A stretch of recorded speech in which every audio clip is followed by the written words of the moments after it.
There is a level of clarity so sharp, it frightens even the strongest men. A level where the mind becomes a silent blade, reflecting everything, clinging to nothing. Warriors spoke of it in old mountain monasteries. Monks feared it. Generals sought it. Only a few ever reached it, because to touch this clarity, you must face yourself naked, without your excuses, your rage, your masks. This is the story of Kaen, a young warrior whose spirit burned hot but unfocused. He believed strength came from intensity, from driving harder, from pushing past pain. But when his anger cost him everything, a duel lost, a mentor disappointed, and his own sense of direction shattered, he fled to the mountains to find answers. Instead, the mountains found him. Under the guidance of a reclusive Zen master, Kaen is forced into a discipline far deeper than combat, the ancient system of mental purification, a path designed not to sharpen the sword in his hand, but the one inside his mind. This is the parable of how a boy fueled by ego was stripped down to silence and rebuilt into a warrior whose calm was more terrifying than any fury. Because the scariest level of mental clarity is not power over others, but mastery over oneself. Chapter 1. The strike that broke the boy. They say a boy becomes a warrior the first time he faces himself. Kaen believed this moment would arrive in triumph, but fate had a different lesson, one wrapped in dust, sweat, and humiliation. The courtyard was alive with morning light when the duel began. Sun spilled over the wooden beams of the training hall, warm and forgiving. Kane's breath, however, was anything but, tight, sharp, driven by something he mistook for strength. Across from him stood Taro, steady, silent, unshaken. Taro's stance held no fire, no tension, no hunger to win. Just presence, the very thing Kaen had never learned to wield. A ring of novices formed a loose circle around them. Their whispers drifted like wind through bamboo. Kane's stronger. He'll finish it fast. He always does. Praise is the first poison a young warrior tastes. Sweet, addictive, blinding. The wooden signal drums sounded. Kaen exploded forward. His fists cut the air harder than necessary. His shoulders rose with every breath. His vision tunneled, showing him only one thing, victory. But anger tightens the eyes, and tight eyes miss the truth right in front of them. Taro stepped aside with effortless clarity, breathing as though the world had slowed for him alone. Kaen felt the emptiness of a missed strike pull his balance forward. His feet scrambled to recover. Then thud. A palm struck Kane's chest. Precise, calm, surgical. His lungs emptied, his legs buckled, his pride cracked. He staggered backward, barely staying upright. Dust rose around him like the smoke of a dying fire. The novices gasped. Kaen growled under his breath, shame igniting deeper rage. He rushed again, faster, harder, sloppier. And once more Taro moved with maddening ease. Not force, not speed, just clarity, like a mirror reflecting Kane's chaos back at him. Another strike, this time to the ribs, then the shoulder, then the back of the knee.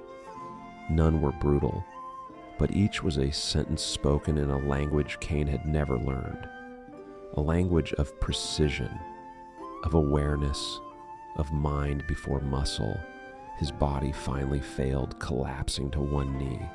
The whispers grew louder, some sympathetic, some disappointed, some indifferent. But Kaen heard only one sound, the frantic pounding inside his chest, his own fear speaking louder than the world. Fear that he was weaker than he believed, fear that he was exposed, fear that his anger had betrayed him. Taro stepped back, breathing calmly. His expression held neither mockery nor triumph, only understanding. Kaen despised him for it. A shadow fell across the courtyard stones. The master of training had risen from the veranda. His voice came like distant thunder. Emotion without clarity is a blade without a handle. The moment you swing it, you wound yourself first. Kaen stared at the ground, cheeks burning. The boy who thought himself strong felt smaller than ever. And in that painful shrinking, the real path began. Silent, invisible, and irreversible. Chapter 2: The Mountain of Silence. Silence is not the absence of sound, it is the absence of escape. Kaen learned this on the first day he left the village.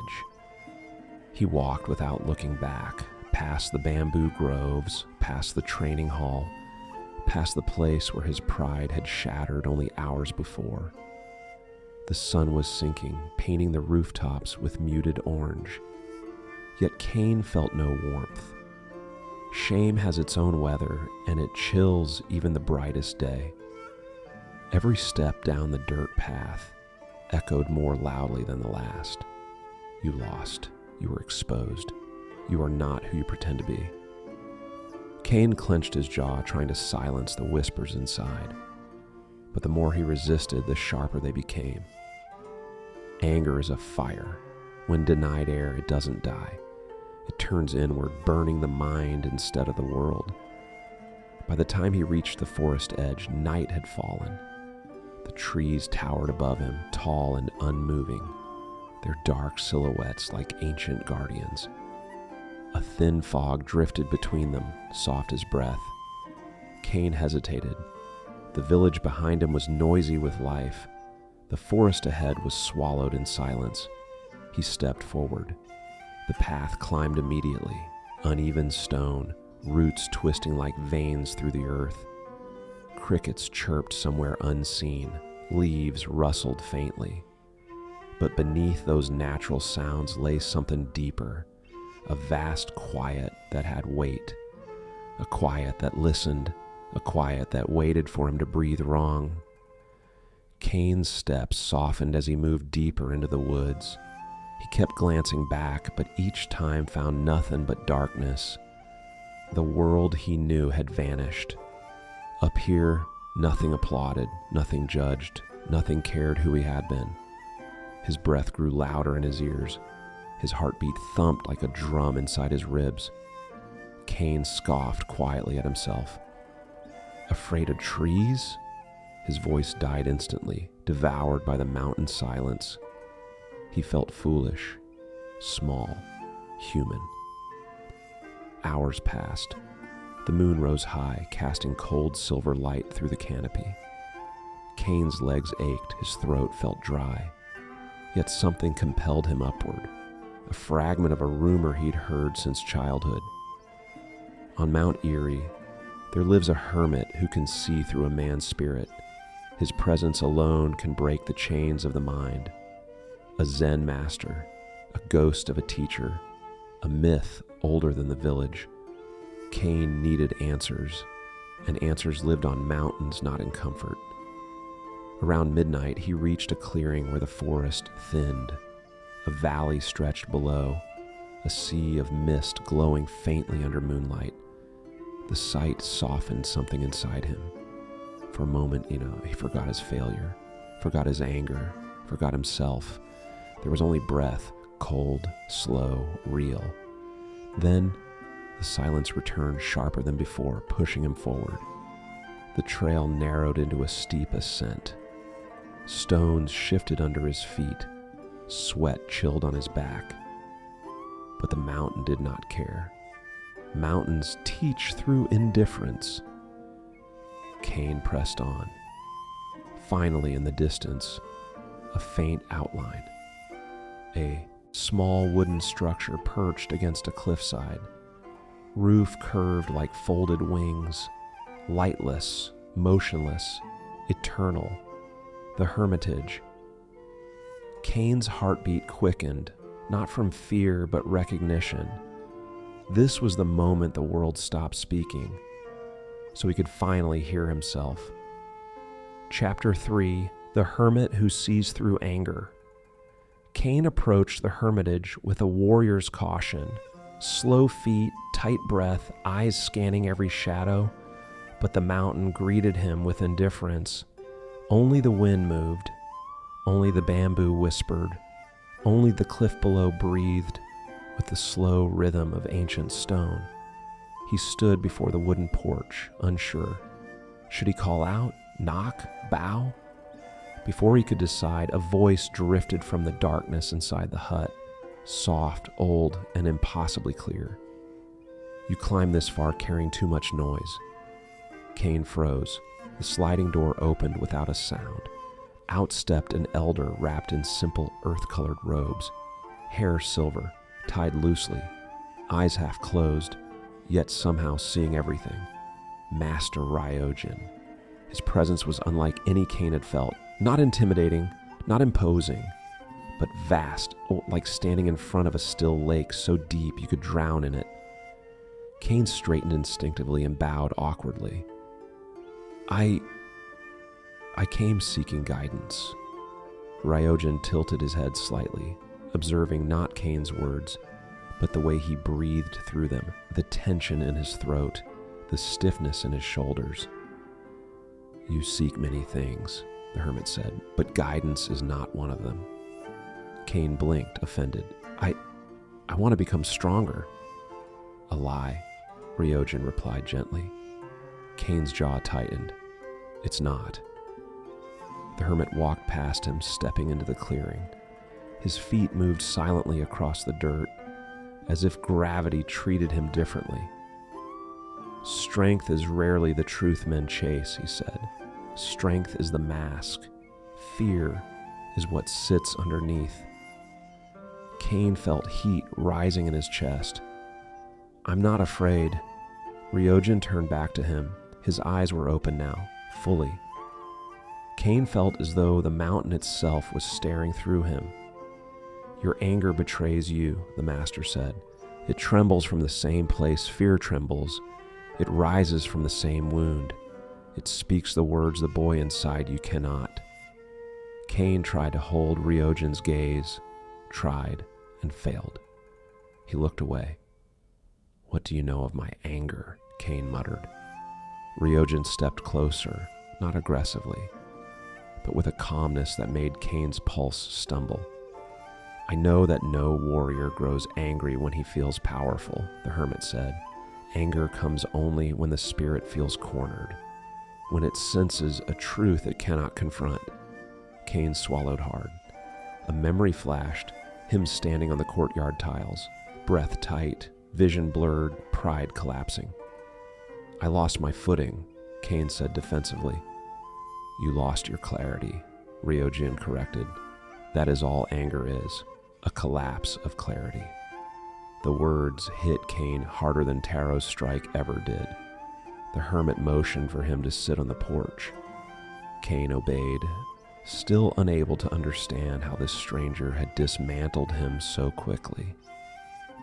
Ryojin lowered himself beside him, with the ease of someone who had done so for decades. You came here seeking to fix your anger, the master said.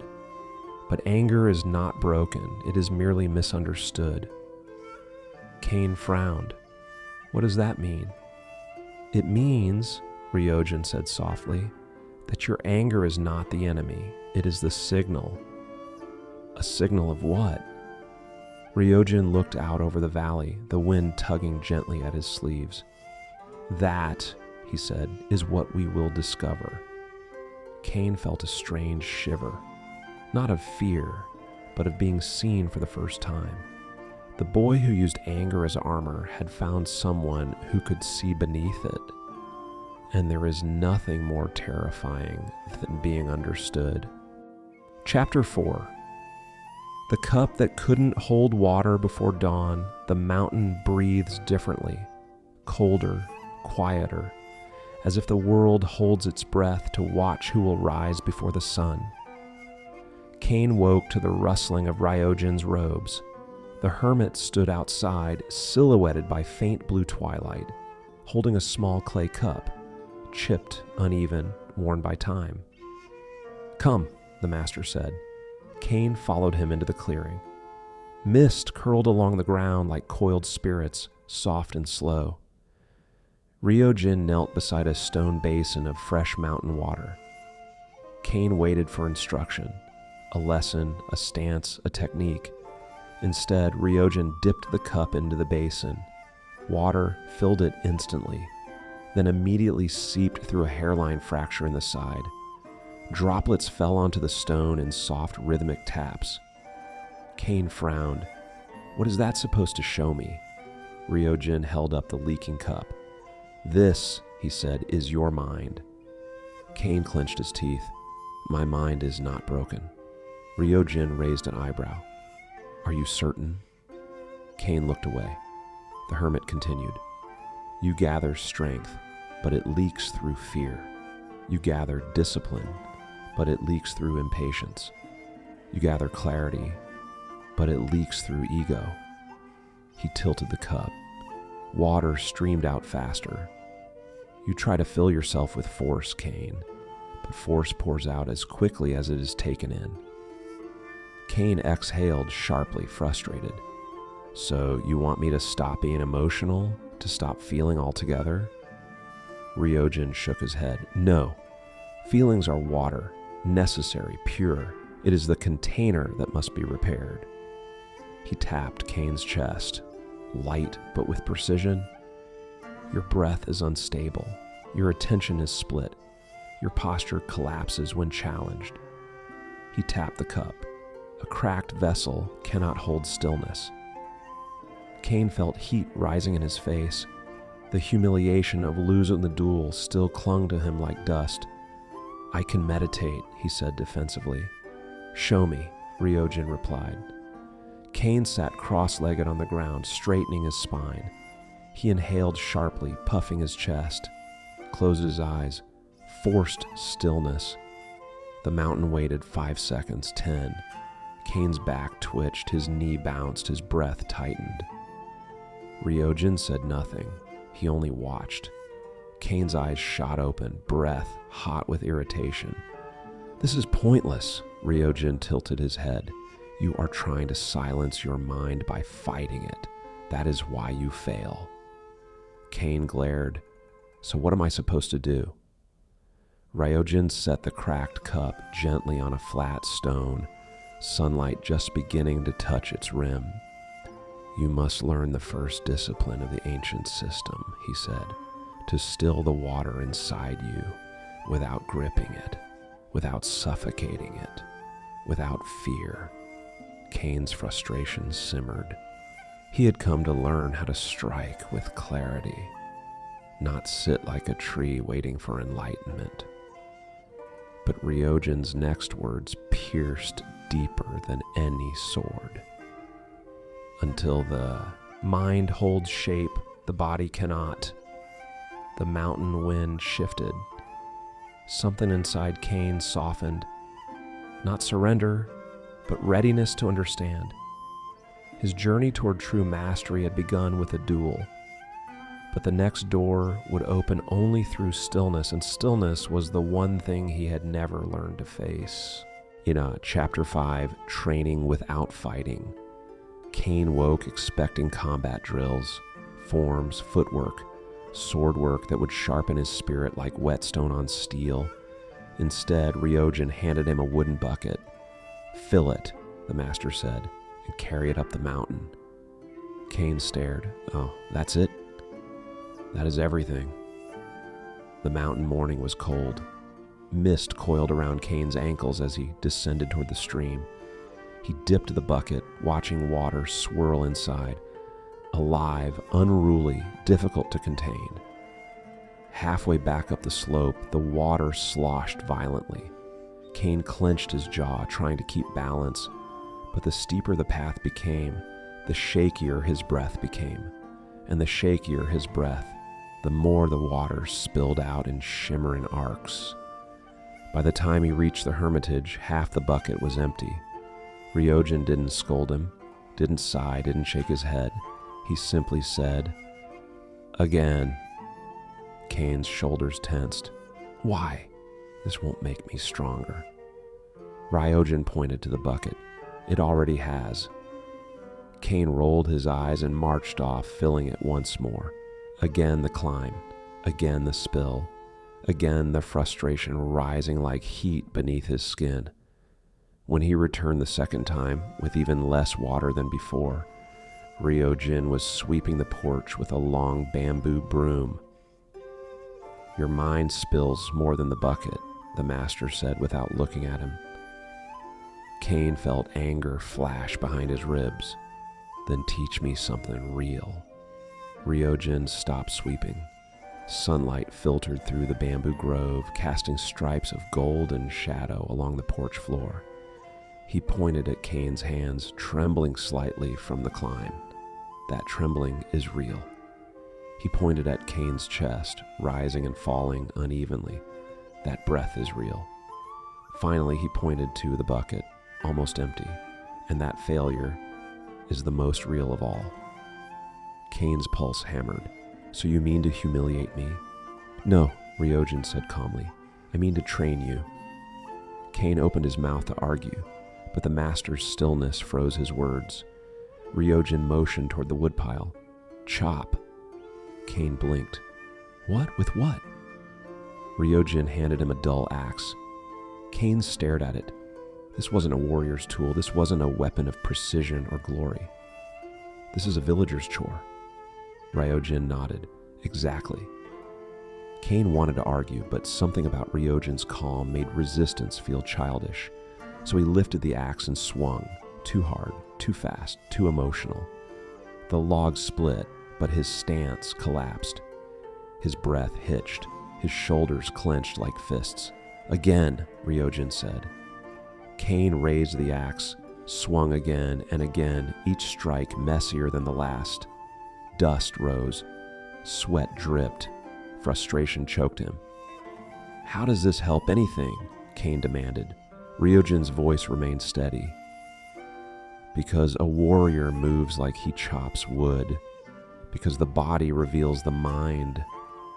Because you still strike with the same anger that lost you the duel." Kaen froze. Ryojin turned the broom in his hands, the simple wooden shaft glowing softly under the sun. "When the simplest act is done without clarity," he said, "the most advanced technique becomes impossible." Kaen lowered the axe. For the first time, he understood that his training had not been delayed. This was the training.